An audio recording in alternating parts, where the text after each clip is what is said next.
Hi students, I'm Rachel Girot. I am one of the CTE teachers here at Utah Virtual Academy. I teach Digital Arts 1 and 2, image design, 3D modeling, and animation. So technology in my youth, let's see if I can get this video to play.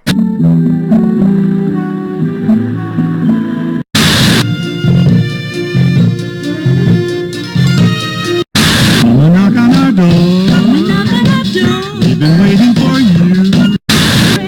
In the green forest, the green forest.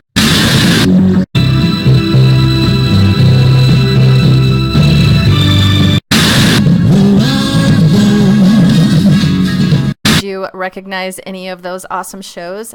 I wish that I could take you back in time and you could see how hard it was to actually change the channels. And then, of course, you know, we were in the age of Atari. Look at this. We plugged this Atari system into our little television sets. It was awesome. I learned how to type on a typewriter that looked just like this. I'm not kidding. When I was in high school, we finally had our first computer class where we would type in code, which is what you students are learning how to do now, right? That's where we started out with code. We did not have Windows. When we turned on a computer, it was a blank screen with a little blinking green light where we would start typing the code. And when we were done, all it would do was just make some little like line would spin around in a circle and would be like, it took me an hour to do that.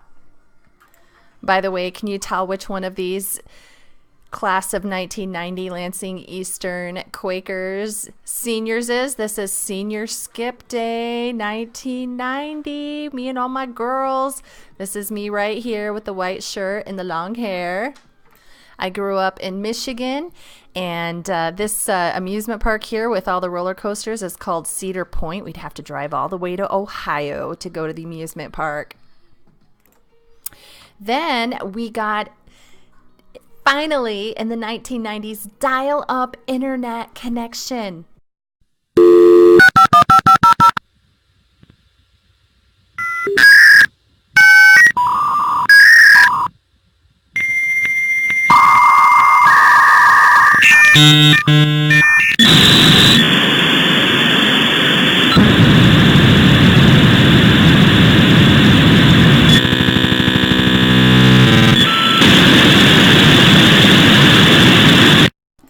You thought that took a long time to get connected. Wait until you go to send an email. It takes much longer than that, especially if you try to attach a picture to it. Sometimes you could sit there for a half an hour waiting for your email to send. Well, fortunately, by the time we got computers, the Adobe founder, they were all ready to launch everything all at one time. We got everything at once. We got personal computers, we got the internet, and we even got Adobe Photoshop. It all launched at once because the founders knew what was going on. They had internet and were emailing and fooling around with all of this software long before it was ever released to the public. So finally we get it. And I've never used a computer before except for to type in code and watch a little cursor spin around in a circle. And so I actually learned how to use a computer in Adobe Photoshop. So that was pretty awesome. I got special permission from the photography department at my school because my uncle was like a really well-known photographer there, and I got my foot in the door. It's not what you know, it's who you know. And the rest of my educational history is that I studied abroad at the University of Guanajuato, Mexico. That is this beautiful white building here. I lived right up this little callejon. I bet you this is my house right here. You stand right on the roof right there, walk down this little callejon, climb this huge section of stairs, and the international language department was up here at the very top. Had to actually walk all the way across town because I did study at the School of Chemistry. I was a microbiology student at Michigan State University. I'm from Michigan, and I put together this little study abroad program. It was pretty sweet. Lived there for a year. Graduated from Arizona State University, got my master's degree online while teaching in Hawaii, And I started teaching online at Utah Virtual Academy when my daughter was 2 because I didn't want to miss watching her grow up.